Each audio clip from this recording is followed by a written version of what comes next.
Welcome back to our channel. So today in this video we are going to discuss about how to change your name on OME TV. So without wasting much of our time, let's get straight into the video.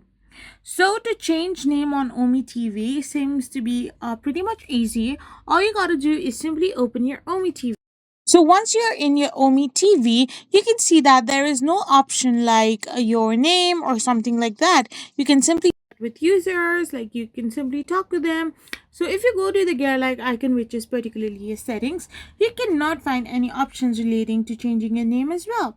So the only way to change your name on OME TV is to link a different Facebook account. So if you're going to delete this profile and open a profile with a different Facebook account, then you will be able to simply change your name on OME TV by the help of the Facebook that you have currently connected.